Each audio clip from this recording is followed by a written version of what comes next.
इस समय जनपद सहारनपुर में फोर्टिस हॉस्पिटल मोहाली से डॉक्टर धर्मेंद्र आए हुए हैं। हम उनसे बात करेंगे और उनसे जानना चाहेंगे कि आज उनका जो आगमन हुआ है, ये प्रेस वार्ता रखी है, इसका मेन उद्देश्य क्या था। जी डॉक्टर साहब, आपका पाठकनामा समाचार पत्र में बहुत बहुत स्वागत।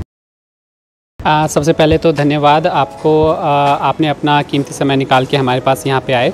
आज का आने का जो मेन पर्पज़ था वो हमारा ये था कि हम आप लोगों से मिल के लोगों को ये बता सकें और कि हमारे पास हम फोर्टिस हॉस्पिटल मोहाली में रोबोटिक सर्जरी के माध्यम से कुछ कैंसर्स के ऐसे ऑपरेशंस हम कर रहे हैं जो कि काफ़ी जटिल, काफ़ी कॉम्प्लेक्स होते हैं।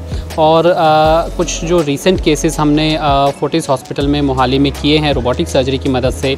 जैसा मैंने आपको बताया कि एक 22 वर्षीय युवक जिनको किडनी में कैंसर था, 8 सेंटीमीटर का ट्यूमर था और लगभग 2 से 3 हॉस्पिटल्स में जाने के बाद उनको ये बताया गया था कि उनकी किडनी पूरी तरीके से निकाल दी जाएगी।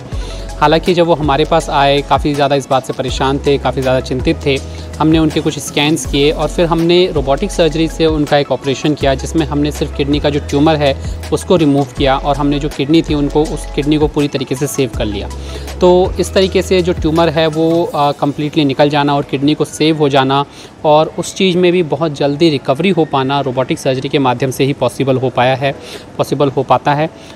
रोबोटिक सर्जरी के बेनिफिट्स जो हैं वो सिर्फ कैंसर सर्जरी को कर पाने में सक्षमता ही नहीं है, बल्कि इसके बाद होने वाला जो ब्लड लॉस है वो भी काफ़ी कम रहता है। पेशेंट की जो रिकवरी है वो भी काफ़ी फास्ट होती है। 1 से 2 दिन के अंदर पेशेंट चलना फिरना, खाना पीना स्टार्ट कर देते हैं। दूसरे से तीसरे दिन के अंदर मैक्सिमम लोग ऑपरेशंस के बाद, मेजर ऑपरेशंस के बाद डिस्चार्ज हो जाते हैं। अच्छा, जैसे आपने बताया कि इसमें रोबोटिक सर्जरी में काफ़ी बेनिफिट मिलता है। दा विंची रोबोटिक सर्जरी ये क्या चीज़ है? काफ़ी लोग सुनते हैं, इसके बारे में बताएं। दा विंची जो है रोबोटिक सर्जरी जो है वो एक तरीके से एक मशीन है, एक एडवांस्ड मशीन है जो एक तरीके से एक सर्जन के लिए एक इंस्ट्रूमेंट्स का काम करती है।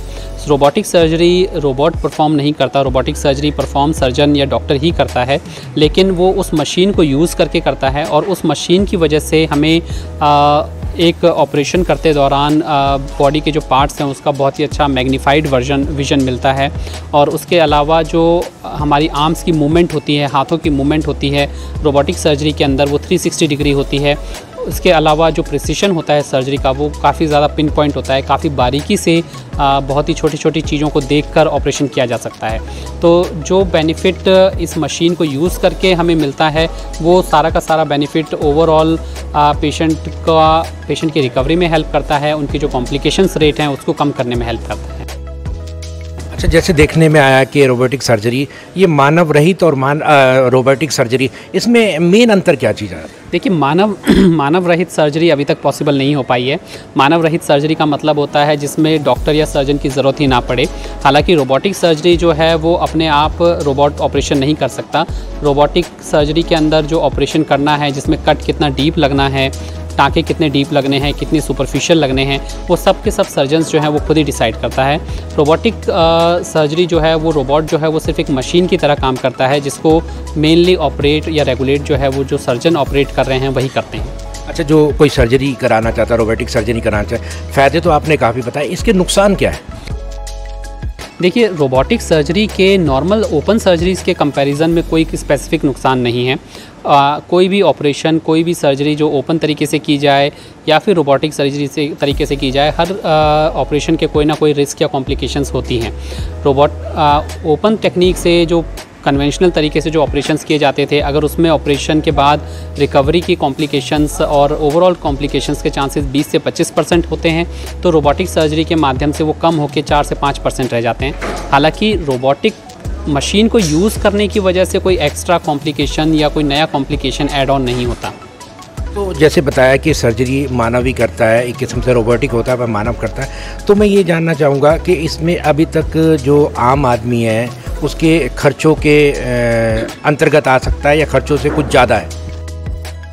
तो बहुत मायनों में ये हमारे लिए बहुत ही इंपॉर्टेंट क्वेश्चन होता है कि रोबोटिक सर्जरी कितनी ज़्यादा एक्सपेंसिव होगी।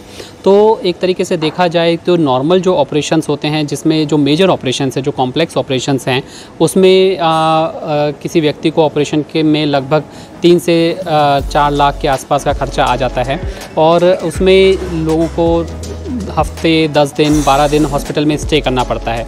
रोबोटिक सर्जरी का जो खर्चा है अमूमन इन कैंसर केसेस के अंदर लगभग 3 से 4 लाख के आसपास आता है, और इन केसेस के बाद जो ऑपरेशन का जो स्टे है, जो हॉस्पिटल का स्टे है, वो 1 से 2 दिन ही रहता है। तो जो खर्चा रोबोटिक मशीन में एक्स्ट्रा खर्चे की वजह से लगता है, वही खर्चा आपका हॉस्पिटल का स्टे कम करके बचाया जाता है, और रिकवरी जो होती है वो काफ़ी फास्ट होती है। तो डेफिनेटली रोबोटिक की जो मशीन है उसकी कॉस्ट जो है वो नॉर्मल सर्जरी की कॉस्ट से ज़्यादा है, लेकिन एक फ़ाइनल एक्सपेंस जो पेशेंट को पे करना पड़ता है वो लगभग उसी रेंज में आ जाता है। अभी जैसे हम डॉक्टर धर्मेंद्र अग्रवाल जी से बात करें तो उनका कहना है कि रोबोटिक सर्जरी में खर्चा ज़रूर ज़्यादा आता है, पर उसके जो नुकसान है बहुत कम है। वीडियो जर्नलिस्ट विनोद कुमार के साथ पाठकनामा से सुदर्शन।